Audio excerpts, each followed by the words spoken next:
Welcome back to day 3 of the North American Spring Playoffs. My name is Quickshot, and I am here at the analyst desk with Kobe and St. Vicious once more. Welcome back to the desk, guys. We're about to get into the final, but before we do, we're just going to jump onto the title match. But first, let's start it again. Let's get to Twitter and see what you guys have been saying. Earlier in the broadcast, we asked you, who is your North American LCS Spring Playoff MVP and why? And here's what you wrote in with. From @HighRulesJester. For me, it can't be anyone but Dexter for CLG. Not to discredit the rest, but how they've turned it around with him is amazing. What's your take? I mean, you got to give him credit for when he joined the team, they looked like a completely new team. But saying you can't give it to anyone else on the team that has Afro Moo on it, yeah, come on. That's true, especially after that last game. The next one from @AndersTV. My LCS playoff MVP has to be X-Special. His hook on Link in Game 2 versus CLG may very well be the sole reason they're in the finals. What do you think, Safe? For that situation, I'm going to have to agree. It seems like X-Special is just always in the right place at the right time. Yeah, it has been delivering for a very long time. Now, the next tweet comes from @Kibbage. Kibbage? Don't know, however you say that. I wish I could say all of Cloud9 was my MVP, but it's probably balls. Guys got dominating presence in the top lane that can't be stopped. Yeah, Kobe? And he's consistent. He's not one of those top laners that just wins really hard sometimes and snowballs really badly for your team sometimes. He's always a very strong performer for the team. Yeah, I personally called him out before IEM and said, is he going to deliver at Intellectual Masters World Championships? He did, and he has been doing it the entire time. Thank you to everyone who wrote in. Join in the conversation. Tweet us at LOL Esports and use that hashtag LCS. Now, we turn to two teams that are no strangers to the MVP title. But for Team Solo Mid and Cloud9, it's the title of Spring Split Champions they're focused on now. Our final battle is going to be Cloud9. TSM has always been our toughest opponent. They're honestly the best team in NA right now. This is a really big match because if we win this, we're finally back to #1 in NA. We really want our throne back. We've dealt with the whole season being behind TSM, and now we actually get to fight them for the first place. We're both really good teams, and I feel like the places where C9 used to outplay us, we've improved on those parts very, very much. TSM versus C9 is going to be like an all-out brawl. I think it'll either be a lot of deaths or there will be a lot of objectives, just a lot of fights. There might be a stomp in one of these just because of how we play. Maybe like a level 1 invade where we cross pass and just all-out brawl, something like that. Hopefully now we can show that with Bjergsen back that we can actually beat them. For the MVP voting, I was second and Bjergsen was first, so while I do agree he's probably better than me, there's still a little bit of that rivalry, like, oh, I could have gotten first, so it's so close. Best 5A is usually tricky. Both teams just have to have the endurance to keep playing as well as they could by the final game, because if you don't, then you could just lose the series like that. Both teams with a lot of pressure, a lot of hope to perform and outshine their opponents. I want to get your predictions on who is going to take this series. Saint, who is going to win? And I'm going to put you on the spot with what score? What score?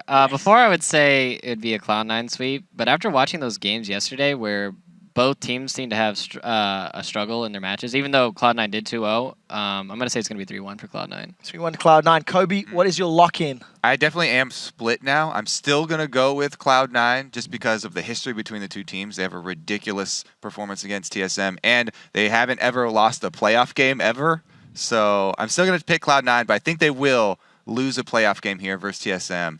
Actually, I'm going to go with 2 games. I think it'll go full 5. Full 5 all the way. So 3-1 and 3-2. Both of the analysts in favor of Cloud9. We'll see if that prediction comes true. We're going to send it over the studio to Freakin' Jat to take us into the game. Thank you very much, Quickshot. Now, guys, without further ado, it's time for the big showdown, a best-of-5 series that will determine our 2014 Spring Champions and which team will travel to All-Stars Paris to represent North America. It's time for Cloud9 versus Team Solo Mid. Now, Jat, this may be familiar to some of the fans at home. It's a repeat of the 2013 Summer Playoffs. Yeah, and just like last year, Cloud9 is rolling through the playoffs. They advanced through the semifinals with a 2-0 sweep. When you added that to their last playoff records, Cloud9 has never lost a North American LCS playoff game. And also, if you count the regular season of this year, with the 2 games they won in the playoffs, they'd be on a 15-game winning streak. And this has historically been a favorable matchup for Cloud9. They are 10-1 against Team Solo Mid Lifetime, which is daunting when you consider TSM has to beat them not once, but 3 times to reclaim first and take the title of Spring Split champs. But of course, Team Solo Mid faced tough semifinal competition in Counter Logic Gaming, and they came out of it looking stronger than they have in weeks. Absolutely. They gave up a big loss in their first game to CLG, but in their second game, they managed to survive an early onslaught and then turn the tide. The whole team began to rally behind Bjergsen, and Bjergsen got that first pentakill in the North American LCS for 2014. By the end of the series, the team was looking revitalized and much more confident. And we'll see if that confidence can carry them now into the grand finals. We're going to start with the starting lineups here. On the blue side is Cloud9. Balls in the top lane, Meteos in the jungle, High in mid, Sneaky on AD carry, Elimination on support, and the crowd behind them. Yeah, and on the red side is going to be Team Solo Mid. Dyrus in the top lane, Oddrun in the jungle, Bjergsen in mid, Wild Turtle on AD carry, and X Special on support. And even more of the crowd behind them. Well, yeah. It's going to take us to our featured matchup. High versus Bjergsen from Team Solo Mid, obviously. Bjergsen has been in the limelight since he joined TSM this year, and he put up some huge numbers. He set the record for highest average kills per game with 7.05. He has the most kill in the regular season, despite missing 5 games. We got some back and forth here as well. He also got that pentakill yesterday on Karma, a champ he hasn't even played, Freak. Man, this is just so fun. I don't even want to read because I just want to listen to them some more, even though I know the next word coming out of their mouths is 9 and then Cloud again. It's just fun to listen to. High, definitely voting for his favorite team as well. Looks like Sneaky's helping out with that one. So picking up a solo lane support champion is actually something we expected High to be playing, but it was Bjergsen there. Yeah, I mean, while High is a great player and Bjergsen wins lanes so much, High generally focuses on winning the game. He won't necessarily beat Bjergsen in CS, but he will probably place more wards than him. He may have more overall map pressure, and he might pick a better team fight champion. He has more assists than anyone else in the LCS for mid laners with 200. So 2 very different players here, but they both make big impacts for their teams. And we'll see which impact ends up being greater for this one. Support mid laner versus carry mid laner. That's the real test for these 2 teams, and also the entire team built around them. I know you talked in the very beginning, Balls versus Dyrus being a close matchup as well. Yeah, the solo lane matchups, if it even evens out that way, TSM feels like they should have the edge because they played so conventionally, and the time that TSM did beat Cloud9 this year, it was with those lane matchups. And it's even funnier, just to go back to that featured matchup, in the semifinals, Bjergsen is the one who played the support mid laner with Karma, and High was playing LeBlanc. So they're definitely versatile as well. And we'll see which type of mid laner then comes out. The Soraka banned away from Cloud9, no surprise there. The Mundo away from Dyrus, something that Balls pretty much never plays. He's never been the guy to play the hyper-passive laners. Like, as far late games he goes, kind of like Jax, but generally speaking, Balls wants to bully stuff out. The Jax does get banned away there, the Nocturne away from the Odd One. Yeah, and it's actually banned by Balls. It's really interesting how you have these kind of pocket metas throughout the teams as they're practicing, because when these North American teams are coming towards the playoffs, they kind of go dark on each other and put the majority of their scrims against different teams. I have to imagine that TSM played a lot of scrims against Curse because they both really went towards that heal teleport Mundo, with Quas and Dyrus both having much success on that. One of the big reasons I think Cloud9 has banned it away, because they haven't been a part of that experience. They realize it now, and they have to use a ban on it because they haven't planned counters. The first big Lucian comes through. Seems that one's been universal here in the North American playoffs. And just kind of to continue your point, on the other side, we had Cloud9 likely scrimming CLG, and Jax was the big important pick for both those teams, and you saw those getting banned away in the pick. So Lucian, going to be the grab here for Sneaky. The champions lost once in the playoffs, but otherwise, pretty strong performance. TSM's got a very big decision to make here. In their Game 2 victory against CLG, it was just seemingly an endless amount of hooks to bring them back in the game. Thresh could be a very important pick to lock down early on here for TSM. And I wonder if they steal away Elise as well, because with the Kha'Zix ban, Meteos went for Elise both times in that semifinal. Whoa. Nope. Lee Sin probably for Dyrus. He has played Lee Sin to little success. He didn't necessarily have the best time. It's not a Dyrus-style champion. You would expect him to bully on probably Shyvana here. That's what he would have had left with 3 of the main top laners being banned out in this game. But he actually goes for Lee Sin. It's a slight denial from Meteos, who would have a proficiency for that champion. There's always the chance that the Odd One can play it, even though it's been pretty much Season 2 was the last time I saw Odd One playing Lee Sin. That is a big gambit here by TSM to pick Lee Sin that early. We'll see if it pays off for them. 15 seconds now in Cloud9. I wonder what they do go for. Mid laners like Lulu still available. Nope, LeBlanc does get grabbed. High's going to play that one again, and there's the Elise from Meteos. Very similar to what they were playing yesterday against Curse. Yeah. Meteos had some nice Elise builds that actually Nintendo X tried to mimic later on in the day. Going cooldown boots on Elise, maxing his Cocoon and Repel second, his E skill. And going for a more late game style Elise, if you can believe it. Yeah, he was interesting. He brought so much utility there, and the damage was really put off to the other members of his team. High is going to be a big part of that. Picks the LeBlanc blind. We'll see what TSM runs in the mid lane against that. Bjergsen and High likely to have that 1v1 matchup. Very few teams actually will lane swap to mid now. That was big last year in the spring. Dignitas would 2-on-1 mid a lot, but with all the lane swaps we talk about, it's just the top and bottom lane here. There was also a bunch of Cinder bans against Bjergsen yesterday from COG, yet Cloud9 has not done that. With the Xin Sao being locked in right now for TSM, that means it's going to be most likely the solo top. Dyrus on Lee Sin. There's always an outside chance it could be Bjergsen on that guy to really throw them for a loop. And we'll see what the rest of the picks come through as. There is still Nidalee available here for Bjergsen, and looking at C9, they're not super heavy engage. I don't know if, I mean, Nidalee LeBlanc's not the easiest matchup to be fair, but in terms of like the times where TSM wait for their mid lane pick, it's often like they don't have engage, we can run this champion, like, and let him carry on this one. I do want to see what actually comes through for Bjergsen, because mid lane jungle already picked means he knows his matchup, but he's waiting to see what the team's actually bringing in. Wild Turtle, of course, on Corki. That's going to be fine for him. C9, the last couple of picks, and it's going to be head up Trundle versus Lee Sin top lane, and Morgana support once again for elimination. So the Trundle is something that worked fairly well for Balls yesterday against Curse. It took him until the late game before he could start shredding people down. And the Morgana Lucian lane is something that COG just ran to much success in the 3rd, 4th place match. It's a very strong lane that can potentially lock down Corki. So it's very much on comfort for Cloud9, even if it doesn't seem like the most overpowering team composition. No champion really jumps out at you there for Cloud9. Yeah, just going to be standard team fight for these guys. We'll see how many plays High can make, and if these guys can outscale and win their lanes, everything else. 20 seconds. Bjergsen, the man to pick his champion. Unlikely to be AP Corki. Does he go back for this one? He could. It's the support of mid laner against the LeBlanc. He can still lock down or block a lot of the CC. If he wants to go that style, it's either a Lulu or a Karma. Lulu is unbanned, but the Karma did give him a pentakill. Dead and might go right back for that one. The time ticks down, and it's gonna be the Karma lock-in. So Karma mid once more for Bjergsen. And you wonder, will he start commanding bans in this champion? Because it was one of the big factors for TSM earlier this week.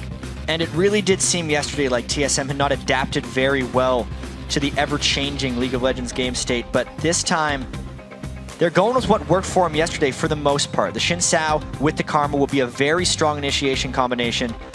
I really just think a lot of this is going to be decided on Dyrus's ability to play Lee Sin. Okay. It's such a tough champion to just pick up and play. You see people like Zion Spartan doing it because they've mained it for so much of their careers. Dyrus has not. He's really just trying to learn it recently, and he breaks it out in the finals. We against Cloud9. Yeah, we talked to Yen about it, and he was like, or about his champion pool, and he said, "Yeah, I just played a whole bunch of Jax games. My team felt confident on me. If Dyrus practiced Lee Sin, brought it for the finals, then he can do it." Yeah, if we're trying to compare a Jax to a Lee Sin, though, as far as how many games it takes to master that champion, Lee Sin is 2 or 3 times as many. Oh, completely agree. We'll see if it pans out. Now the champs are locked in, so let's see who you voted to win. With 61% of you saying TSM is going to take the series. Now remember, you can also share your predictions continuously by tweeting us at LOL Esports using the hashtag C9win or TSMwin. We'll be checking the vote throughout the games. That'll be very interesting to track here. TSM, obviously the fan favorite. These are the 2 split champions so far from North America. It's Cloud9 winning the summer in 2013 against TSM 3-0. And TSM obviously won the spring split before Cloud9 was even in the league. This one's going to show who's the first to 2. Who's the first to 2? It's going to be interesting. It's like best of 3, best of 5s, kind of. The super extended best of 3. Takes a year to get through all the games, but you know what?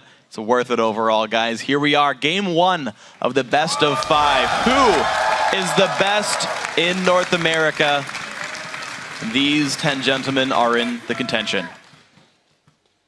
And another support Karma is going to be so key to see, as well as if we get to see standard lane matchups. When we're previewing this game, we realize the TSM pretty much beats everyone if they get traditional lane matchups, yet if they do the tower trading, they're generally not a spectacular mid-game team. That's actually where Cloud9 thrives. So if we ended up getting the 4-man push in the top and the bottom lane, I think that strongly favors Cloud9. But since it's somewhat predictable where teams are going to be going and where they're going to buddy system, if you have a counterplay for it, now is absolutely the time to bring it out. 30 seconds until See if TSM does something to try and stop Cloud9 from pulling this off. Well, right now, C9 very much spreading out. Actually, you can't even tell where everyone's necessarily going, except that Balls is chilling bottom lane. And actually, Sneaky's by the mid, but at 113, you can move anywhere you want. So right now, the line of scrimmage, TSM, though, very much grouped up. Yeah, they don't necessarily know where anyone is. It's a very defensive formation from Cloud9. They are respecting the Thresh, although both supports have a lot of level 1 catch potential. Cloud9 might be considering a late invade, but they're also pinging that brush, saying it's either warded or there's champions here. Wow, that was brave. That was rather foolish, if we're being completely honest. But it does not hurt them here. All of TSM in that brush, but all of TSM is going to be in the bottom brush. Cloud9. Elimination Sneaky. Now, he should throw a binding in first if he wants to check spots something. it. He's actually... Wow. He delayed them 5 seconds.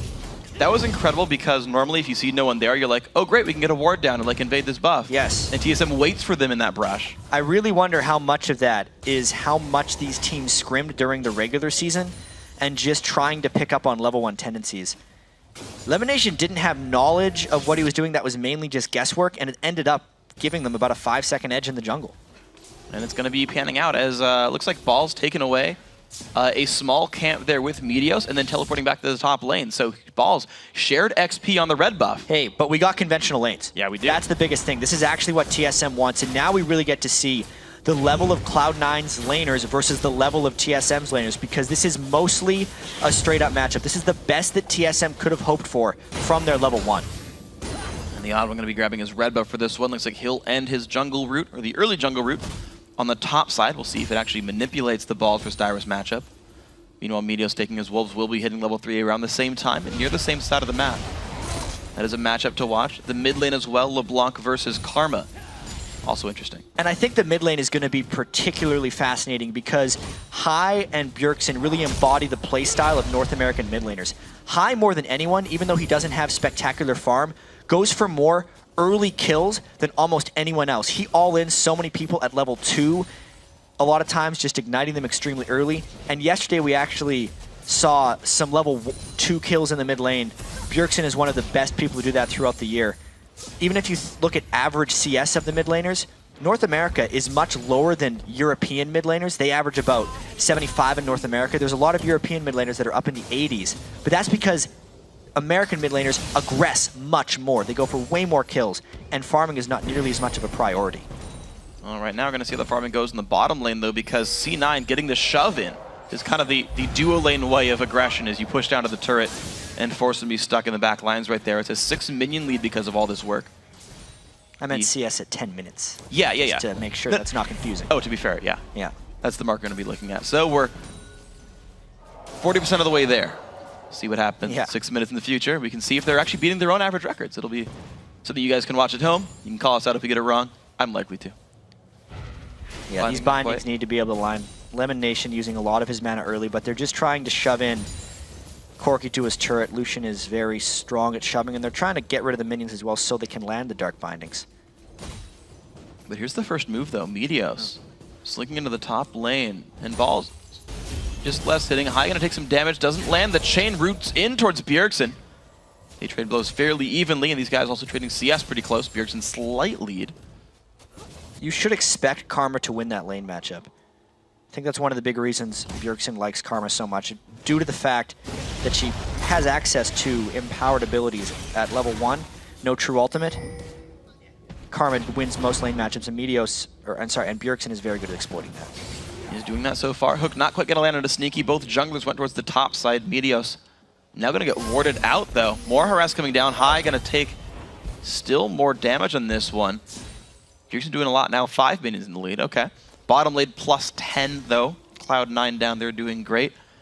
Balls and Dyrus holding even, and the little almost skirmish in the top lane between Meteos and Odd1 did not pan out. So just the tense game right now. People playing around the minion waves and not finding any true champion fights.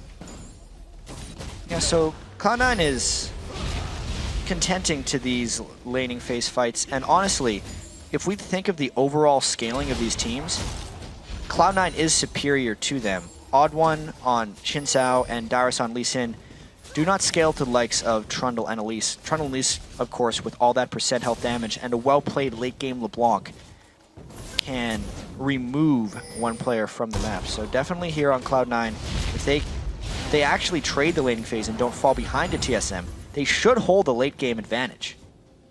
Well, right now there's a tiny early game advantage as well. Cloud9 up just 200 gold from their laning phases. Balls hits level 6 first and pushes Dyrus away. Dyrus actually recalling back right here, does have the teleport, but Balls will have a bit more money when he resets the lane. It's interesting here. Teleporting back, of course, that means there's no teleport up for an early dragon fight if that's what Cloud9 wants to do. Meteos getting some deep wards in to stop the approach, but he's just a level 4 Elise. The dragon is not a realistic proposition for Cloud9 as of yet. Still sitting on that slight laning edge is Cloud9. And Dyrus is doing the standard top lane Lee Sin build after the recall. He is going for Tiamat first, so he's going to be very offensive early on. That's no surprise with this ton of champion, but it means that there's not really a tank line for TSM. It's a lot on Bjergsen and Special to provide durability to anyone who gets into the front there.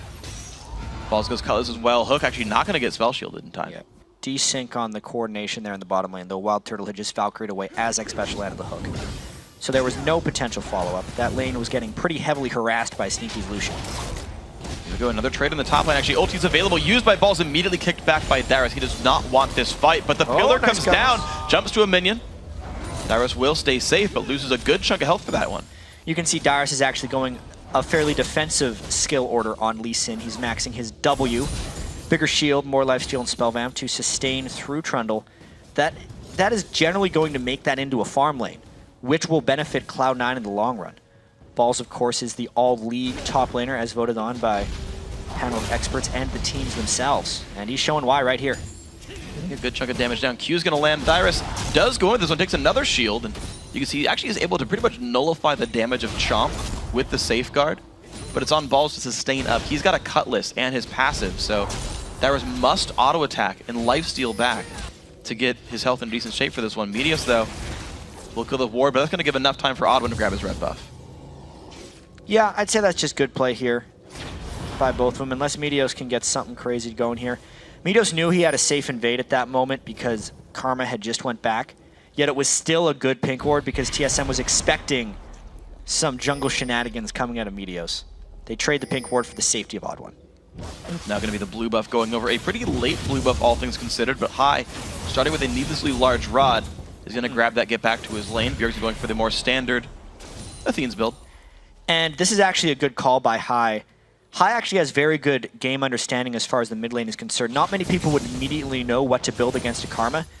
Unlike many mid laners, Karma doesn't have an absurd amount of burst damage early on. She's more likely to wear you down. So High is actually going a no defensive build because he wants to be able to cut through the defenses of Bjergsen if they get a potential gank. As long as he can dodge the harass, the needlessly large rod is going to benefit him as far as kill potential is concerned. An interesting thing, High seems to have this planned out pretty well. He's actually running magic resist glyphs, knowing that he won't have any in his early build, and that'll help him keep up throughout the game when Sorkshies eventually come through for Bjergsen. Burst comes through, good damage, but the chain's going to land as well. High not in the best spot. Look at the damage, but High says, you know, my cooldowns are better, stays around, and he'll clear the wave. Not the best of trades there by High. Walking into the face of Bjergsen and just taking a Q. He does have Flask, and I'm wondering if the second trade goes any better, because that trade didn't cost High any money, and if that is somehow like the game that he can play, True. where he can like run out of potions and win that way. One charge still on High. He's not afraid of getting all in. Exhaust versus Ignite in the mid lane, so Bjergsen continuing that sort of defensive setup there, saying I'll exhaust when someone goes in, someone like a LeBlanc. High still wants to one-shot somebody. It's an interesting thing that's happening over in the top lane. Dyrus has actually moved to counter jungling while Balls is freezing. I feel like Balls thought he had a little bit of lane supremacy, but Dyrus snuck past him or something for that nice counter jungle. He's taking the white away. Interesting top lane matchup. Cloud9 still with the slight edge, but this game is holding really steady. I feel like this is going to be one of these old school games where the dragon fight has an incredible sway on the outcome. Nearly some damage elimination. Starting out with a Sight Stone as the usual. The Odd One actually going to start this one out right now, and there's not a ton of ward coverage. No, that is a Cloud9 ward, so C9 knows about this, but TSM are there first. Got to be a little careful not to get collapsed on. Lucian is a little bit out of position here, and a great Q by Bjergsen to keep Meteos away. Yeah, down below, half HP. The root might land as well. Forced to flash. High also has to. TSM with the Dragon puts them back in the gold lead. Level 9 is actually one of Karma's strongest points in the game because she has maxed her Inner Flame, that Q, and she can empower it, blowing people up on the approach to that Dragon and just making it a bad decision for Cloud9 to contest. They just don't even get to here, so TSM kind of account for all those minion kills that were coming through in the top lane for Balls and the bottom lane for Sneaky. Bjergsen is winning his matchup. This was our featured matchup. We talked about the fact that High wanted to play for the team. Do what the team needs, make it happen there. 11 minutes in, only 76 minions. Yeah. Keep Bjergsen having 96. So High, you know, not having the best laning phase. That's what Bjergsen's so good at.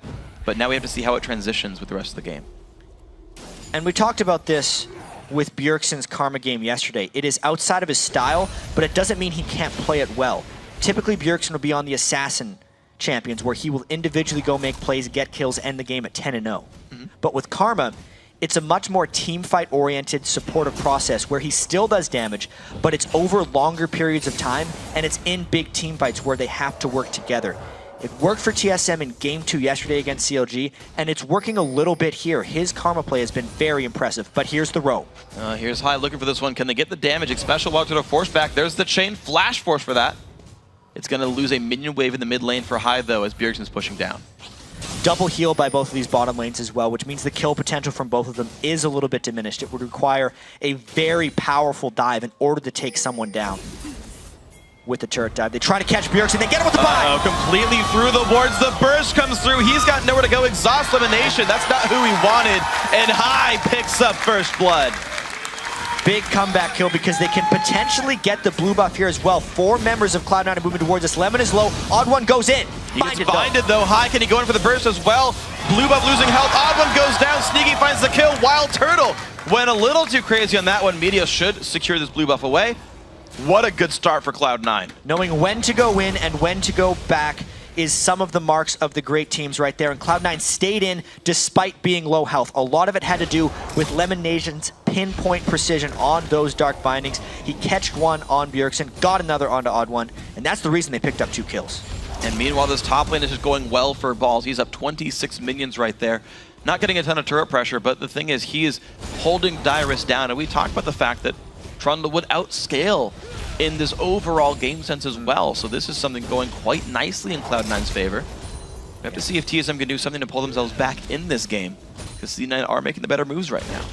And this is typically in a Cloud9 game when you would see Meteos come up in the top lane and capitalize on Balls' small advantage. However, against TSM, I think Cloud9's playstyle changes a little bit, and Meteos then focuses on trying to catch Bjergsen. That was the result of that rotation down in the bottom lane when they were going for that gank. They caught Bjergsen trying to support, and they got that kill, as opposed to helping out Balls with the secure.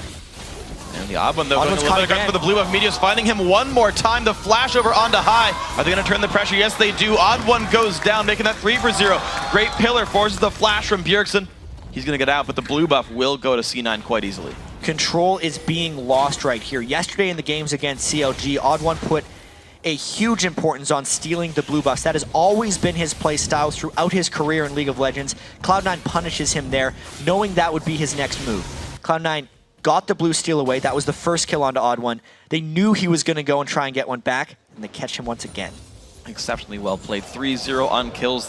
Both blue buffs now have gone Cloud9's way. The red buff has respawned on TSM's side of the map. We'll see if that one gets secured successfully.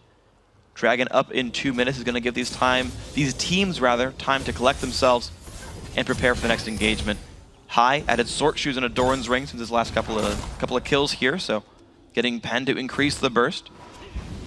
We'll see if he can be even more deadly as these fights continue on. Athene's now done for Bjergsen. See what his presence in team fights will be.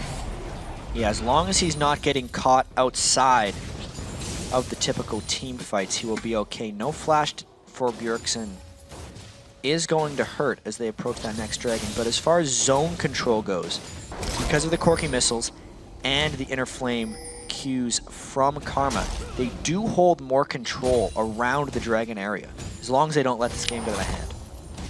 Well, TSM are only down 1,700. Looks like the game right now not out of hand for these guys. Certainly the possibility for TSM to set up for a more group-based fight and do okay with this one.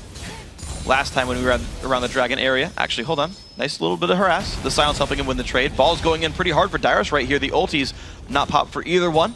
They both save the cooldowns again for the trade, and Dyrus kicks him back. Still has his ultimate if he needs it. One thing, though, that TSM can hope to exploit is that Dyrus has his teleport, whereas Balls does not. And that will still be true when the dragon respawns. 34 seconds till that happens. High has a blue buff, Bjergsen does not. TSM mid lane are going to have to be very careful about his mana consumption. Single Doran's Ring and Athene's going to help that, though, considerably. High right now playing passive, not wasting any of his health bars. Might just be considering when that dragon comes up. The harass still attempted by C9. A small minion lead there. Balls does pop the ulti. He's putting some damage on Dyrus, but looks like it's not going to be enough to push him away. Yeah, it actually feels like Balls is going to have to give up a little bit of control of the lane. The fact that Trundle is out of mana, and there is a complete Ravenous Hydra on Dyrus, he should be able to lifesteal up and get Balls out of this lane. So Dyrus taking a little bit of an edge here. Level 12. Actually, it's a level lead for Dyrus in the matchup. He's pushing him down. 15 minions separate those two top laners. Ball's pretty close on pace for 10 a minute. Another burst goes in towards Bjergsen. Actually breaks the chain. High puts the damage back down. Looks like this matchup is going quite nicely, but the blue buffs have timed out. Those guys are just going toe-to-toe in the mid lane. High is displaying so much aggression. It would be exploitable by ganks if Meteos didn't have so much jungle presence onto the Odd One. Look at how frequently he's using that aggressively. The flash, the ignite, the chain, and the kill from High. Big plays from High, taking out the MVP of the North American LCS 1v1. And that will enable Cloud9 to go to this dragon as well. And there's not even going to be anyone from TSM contesting it, so Team Solomid only hold one objective on the map, and that was dragon number 1. But Cloud9 fire back with 4 kills, buff control, and dragon number 2 right here in the first game of the North American Finals. It's quite nicely played. Absolutely. Cloud9 has a lot of control here on the map. This is a nice counter move by Odd One, though, to go right into the mid lane since he knew how it would be going back. And he broke his habit of trying to protect his own blue buff. Gets an objective in the process. So mid lane turret, first stone for TSM. Elimination, Sneaky. Still going to force back Wild Turtle. That binding hits. This could be some major damage. Ulti is popped. Wild Turtle has to flash and Valkyrie away, but that's some summoners down now. Heal as well. Yeah, didn't expect that binding to land. That's actually why Sneaky was so far back when it did. Still burns a heal and the flash from Wild Turtle, which will be exploitable by the rest of Cloud9 as he's still trying to defend this turret. There's Meteos. Great Lantern from Xpecial, but there comes the piercing light. Sneaky finds one Cocoon. Not doing quite enough yet to lock down Xpecial, but that is rank 3 Cocoon. It's a 1.5 second stun. Top turret did go down in the process while Meteos was down here bottom lane, but the push will continue. They're trying to deny a lot of minions. High gets caught out, though. Big damage from Bjergsen. Passive popped once more. Looks like the TSM mid laner winning that matchup finally, at least in that trade. But Cloud9, after taking the bottom turret down, are going to recall. So TSM only down 2,500. It seems that even though C9 have won every single champion fight, the red team is able to find something to do for themselves, get some advantages back. The mid laner winning in CS, the top lane turret going down. The game is still close. Yeah, the one turret edge for TSM is keeping them at least a little close in the gold, but it is disheartening to be shut out in kills 20 minutes into the game for TSM, who for so much of this regular season was sitting as the best team in North America. But they're up against Cloud9, the team that has never lost in the North American playoffs and is on a 15-game winning streak. We're looking right now to make that 16 because they're in good shape for this game. Got to point out the odd one already does have his Feral Flare. Transformed already. Xin Zhao, a slightly slower jungler than someone like Nocturne, but has that combined and the transformation pretty early. So, you know, he did try to control the dragon earlier. He was trying to control buffs earlier. He's going for those single target sort of emphases. This is really interesting, though. If we look at the wards on the map, Cloud9 has very little ward coverage outside of their own jungle. TSM has actually managed to take down 3 outer turrets, which should translate to a lot of map control. Cloud9 has been losing the pressure game here, which could pay out pretty big for TSM later. See if they can find it. I mean, Meteos is still taking his own buffs for now, but you're right, the outer ring just now has fallen. I want to see where the ward coverage comes in. Right there, you just saw Sneaky walking by one. Dyrus actually getting a bit of a flank down onto Balls. He doesn't have any vision. The slows could be a lot for this one, but the trade, Balls really not showing fear. He's going to hold on to that matchup, but I do want to see TSM are slowly losing gold. What can they find for themselves? They're going to want to find more pressure, basically. They need to make sure they're shoving their lanes out. Look how little damage the Bjergsen's turret has actually taken, even if he's 0-2 against a 3-0 high. What Cloud9 wants to do is get rid of TSM's ward control so that Deathfire Grasp on Heize LeBlanc can find kills and then they can take objectives. Because unless they're killing someone on TSM thanks to the great wave clear, they're not going to be getting much of this turret pressure back. Yeah, so the Odd one's actually going to make sure that he keeps the vision control for himself, though, right? Like, TSM are playing the vision game quite nicely. The sweeper there. Oddman lost Pink Ward, immediately put a ward back down. New Hyde put one in there, and he's sweeping. So, Cloud9, you're right. Their wards are largely only defensive. Sneaky does have a way in towards the bottom lane here. He will pull a small rotation, but Cloud9 are also ready to respond to this one. Trigger ward keeps him safe. There's the Morgana. Another ward there as well, and now looks like blue buff. Ooh! Taken nicely. And a bunch of damage down onto Wild Turtle as well. That's going to be Cloud9's bottom lane trying to take a bit of an advantage down there. It's going to be tough for TSM to make it back to this turret since Turtle is so low. Here comes the odd one, though. It's tough for a melee champion like Xin Zhao to defend this. Yeah, Sneaky has so much damage, though. He's got 2 kills. He's got the Sheen and the Bloodthirster. Takes it down. 22 minutes in, Tier 2 turret bottom lane goes in. And Sneaky Elimination are really one of the shining points right now of Cloud9. Yeah, they did first pick that Lucian, and they're trying to take best advantage of his turret killing abilities. 230 CS here, less than 23 minutes into the game, farming up a Storm. While that turret does give Cloud9 more gold, it doesn't actually do much for their overall map control because there's still outer turrets in the top and mid lane that are yet to be cleared. Here's their chance at the mid one, though. If they get that, they're winning by a lot. Here it goes. And here it goes, 36.5 to 32.6. That's going to fall over, making it 37,000 gold. Cloud9, when they show up to something, TSM do not seem able to react. So Cloud9, if they can throw their weight around continuously, they'll keep getting these advantages, it seems. That's a perfect way of describing it, is just Cloud9 throwing their weight around. It's one of the big things they do when they have leads in games and why they are on such a huge win streak and have consistently been the best team in North America since they joined the LCS. They just know how to capitalize on leads. And speaking of capitalizing on leads, Trinity Force now done from Sneaky. The extra turrets, the dragon, the kills he has, he is a completed item ahead of Wild Turtle right now. His effect in teamfights will be massive. Cloud9 already took most of the outer ring down, but with Dragon up in 20 seconds, their AD carry is stronger. Their mid laners actually, I think, are fairly comparable, but the other point to bring out is Meteos already finished his Locket of Arnslari, 7,100 gold on him. Teleport actually comes in behind Sneaky here, and it just gets matched by Balls so that Sneaky is safe.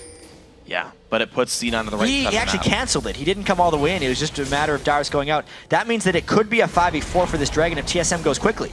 You're right, yeah, Ball's on the wrong side of the map, so TSM, they're going to go in with 5. They know there's no Trundle here. Cloud9, will they contest 4v5? The waves aren't necessarily in a place where Cloud9 can easily push. They should just be pushing mid right now, but they're looking like they want to contest. There's the no steal on the Dragon. 2-1 Dragons now TSM. They get out cleanly. The teleports do pay off, and nothing falls down. As long as Cloud9 blocks TSM's path to the top lane, however, they should still be able to get a turret out of this. And all things considered, that means 3 outer turrets are down for Cloud9 as well, which is overall a good trade for them. So here we go. Balls is still there with the push. The rest of the team is around, but TSM say no. They go down the mid lane right here. Yeah, it's a bit of a chess match. They knew that their path was blocked, but they also knew they could then block Cloud9's path back to mid, since they know there's no teleport on Balls, and this is another 4v5. But they're going to get flanked a little bit. This could be scary. Will there be a pick in? Cocoon lands onto Dyrus. A bit of poke comes by as well. Forced to run back. Dyrus safeguards away. Mid lane tier 2 goes down for top lane tier 1. Gold lead on that one for TSM. TSM gets away cleanly. Brilliant tactical play there by TSM. Barely outplaying Cloud9 with their map movements, but the chess match is going to continue. Cloud9 now trying to cut TSM off towards the top turret. Binding won't quite land. Tormented Soil actually pulling away some of the rotations as well. C9 ready to hit both tier 2 turrets here. And remember, Cloud9 is holding them off 4v5 here, so if TSM could find a clean initiation, they would go for it. They're just getting pushed back. Around the Frost Queen's claim, slow them down. Balls the whole time was pushing top. C9 actually the victors on this extended trade, going up a turret. And this means the map as a whole is much more open right now. And because of all the roaming around, the vision will drop fairly soon. There's a lot of wards down right now, but they haven't been placing them actively. If TSM gets trapped in their base here, they're going to lose ward control. And the whole time C9's put some wards down. You see the one Balls is walking by right here. The one he just walked by from TSM, freshly placed. That was a recent acquisition there from the odd one. So Cloud9 have taken the entire tier 2 ring of turrets over the last couple of minutes there and got deep ward coverage. C9 suddenly on the map. Yep. Wards down for TSM. Turrets down for TSM.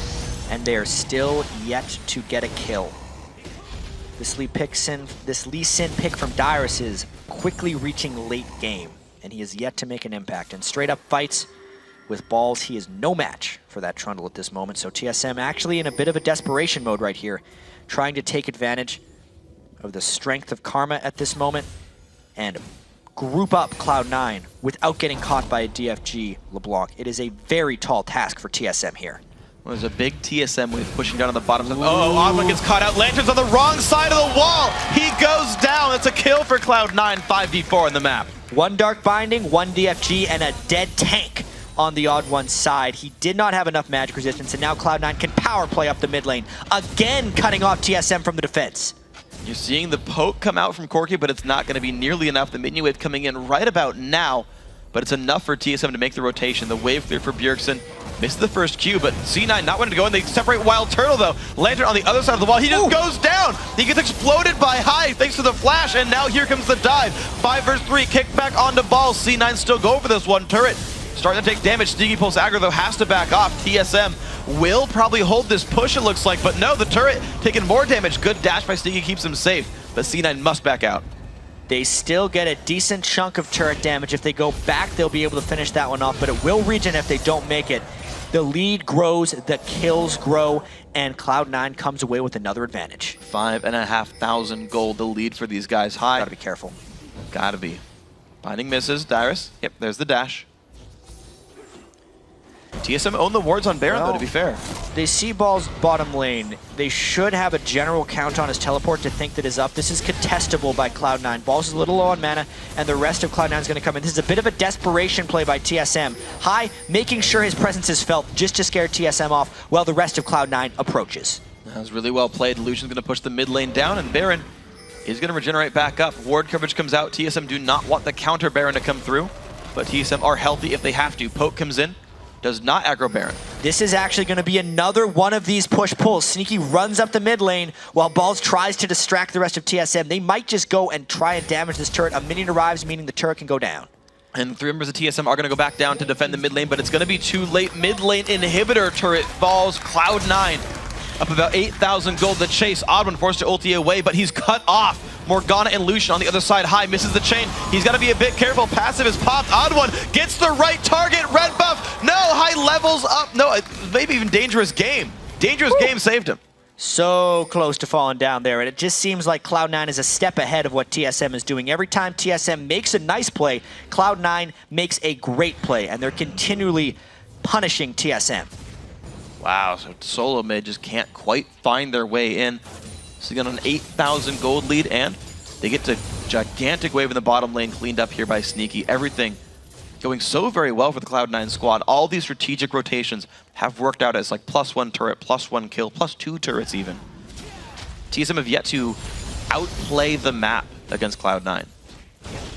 Yeah. The early game actually went kind of how TSM wanted it to as well. They got standard lanes, something that they generally haven't been defeated when they get those standard lanes, but Cloud9 just kind of manned up and did it. This won't leave too many options for TSM as we move into the rest of the series, because kind of their best play was these lanes. I think the picks out of this one aren't as comfortable as TSM would like. They're going to get some of those back in the next game, assuming this game continues to go the way Cloud9 does. And hopefully they can do a little bit better on the blue side, because this game has just been rough for TSM. Almost a 20% gold lead. Cloud9 making the right choice every step of the way. TSM still try to own some wards. The Dark Binding picks have worked largely well for C9. I gotta say, that pickup, Elimination playing so much of it. Also, I want to point out the Alacrity boots onto Morgana. So much of Morg is just moving towards people and scaring them away from Dark Binding and shooting it when they're out of options. He mind games a lot of people if he's faster than them, because he'll get closer and closer, making the binding easier and easier to land. Well, High finds some poke on a Wild Turtle, taking about half his health off with DFGQ. And now the mid inhibitor is open. TSM trying to make the move back there. Dyrus is going to recall. The team will stay and take the inhib down. How good is a disengage? Team split up a little bit, but Cloud9 get away cleanly.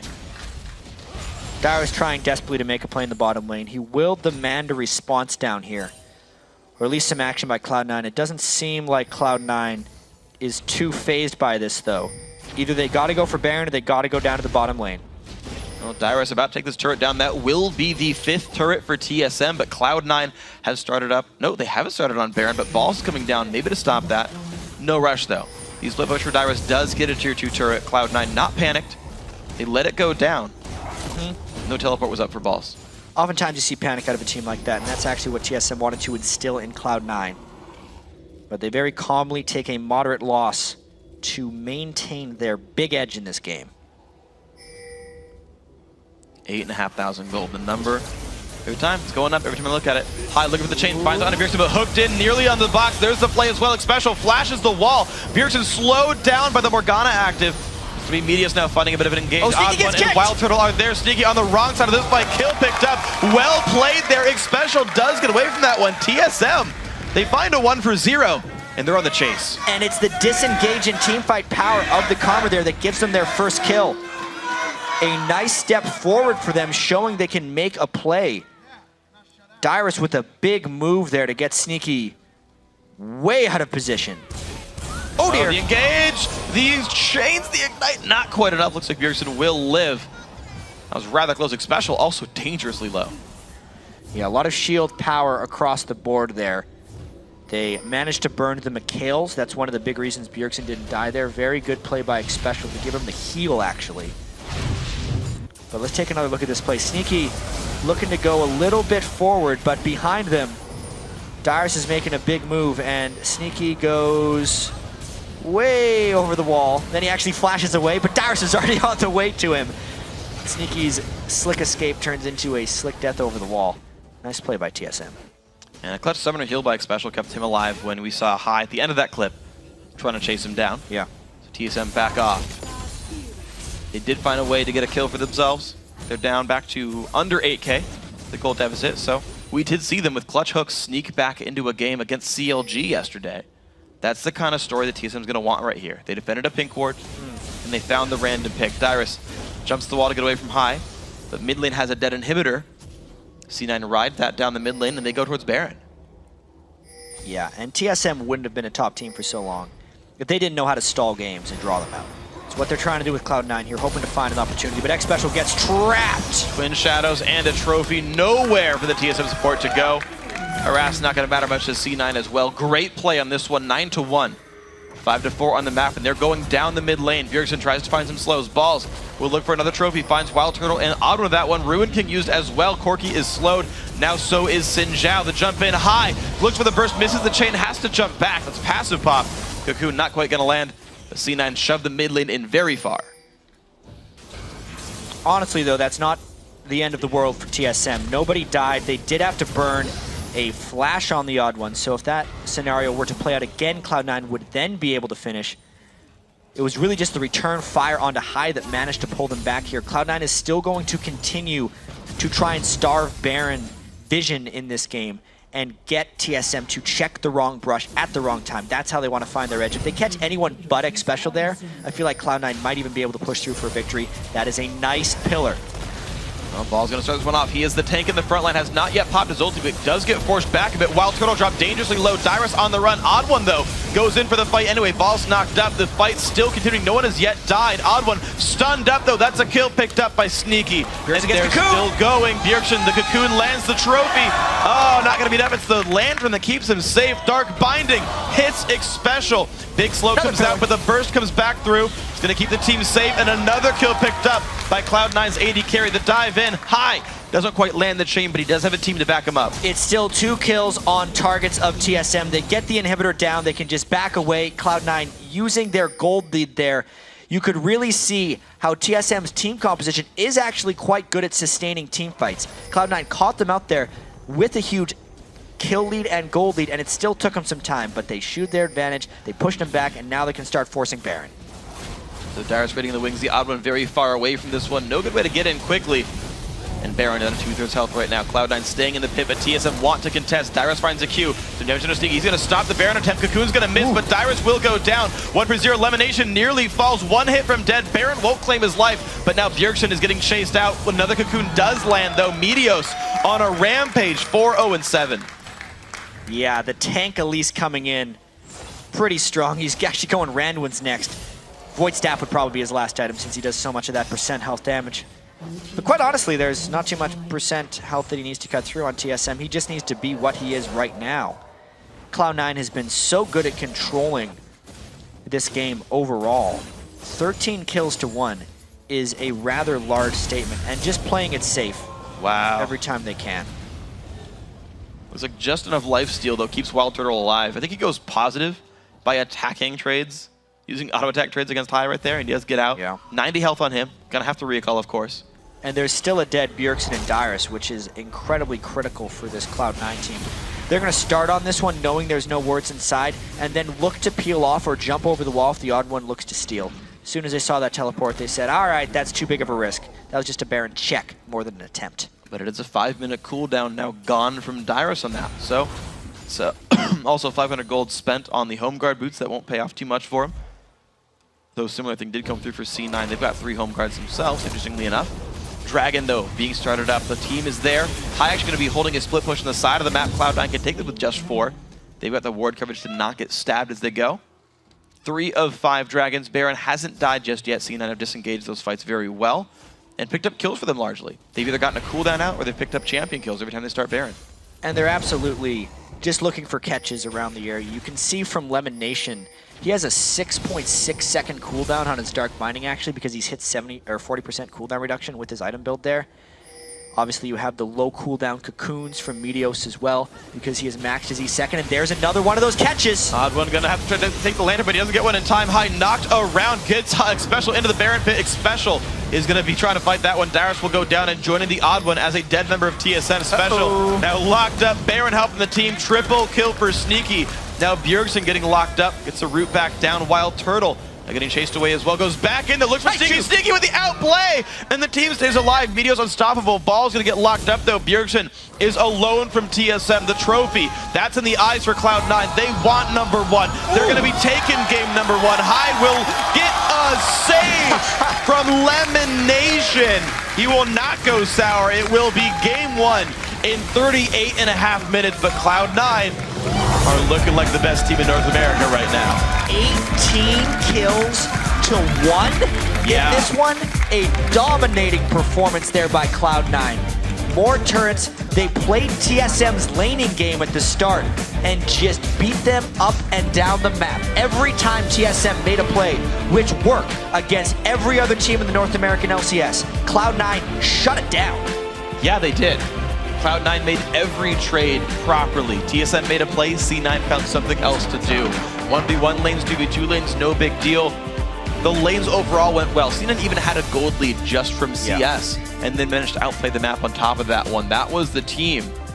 That's number 1 in the standing. That's the team with a 16-game winning streak right now that looks like Cloud9. And it was really cool down the stretch, having a 6-second cooldown Dark Binding, a 6-second cooldown Cocoon on Elise, and just destroying TSM one by one. They weren't really those monumental, clashy 5-man team fights, because that's what they wanted to avoid against the team fight prowess of Bjergsen's Karma. Yeah. And they did that. They executed their strategy. They almost tricked TSM into playing the laning phase so they could catch them while they're moving in between lanes. Really nice move. Going all the way back maybe even to that very first catch they got on Bjergsen in the river, they never let them recover from that, Freak. Yep, every single time. Great coverage by C9. Amazing plays overall throughout the map. Now don't forget to share your favorite moments from today by tweeting at LOL Esports and using the hashtag LCS Big Plays. But, you know, a couple of those that game, right? A lot of good catches. There was a few big plays, and we have a whole series yet to go. We do. At least 2 more games, maybe up to 4. We're going to pass it over to the guys at the analyst desk for an in-depth look at that win. Thank you very much, Freak. A commanding victory by Cloud9 to start off the series. No lane shenanigans, no 4v1, 4v0 tower swaps, straight up lanes. And we talked about how TSM were ideally looking for that sort of scenario coming into this game. Didn't look like it helped, didn't look like it mattered. Yeah, it looked like what TSM, their ideal situation to win, but every single lane just looked like they got outclassed. The best lane was pretty much Dyrus versus Balls. That was the closest, and they didn't really have that large impact on the game. Hyde just killed Bjergsen all around the map. He rotated better, and even in the bot lane, Sneaky Castro and Elimination, they just looked like they outclassed TSM's bot lane. Yeah, the top lane only going even, not even going in Dyrus' favor on that Lee Sin. Champion you don't really associate with Dyrus, but he seemed to perform pretty well. TSM gave up some early kills, lost a blue buff, were pushed around the map a little bit, and it felt like they were making some desperation plays. What do you think, Kobe? Yeah, I definitely want to highlight that mid lane that you pointed out, because Bjergsen, he made some roams where he got caught by the rest of the team, and then he also died 1v1 too high. Both of those resulted in not just that lane going in Cloud9's favor, but also in the jungle going in their favor. Each time Bjergsen makes one of those mistakes, Meteos gets something ahead. The first time, he gets the blue buff steal on the odd one.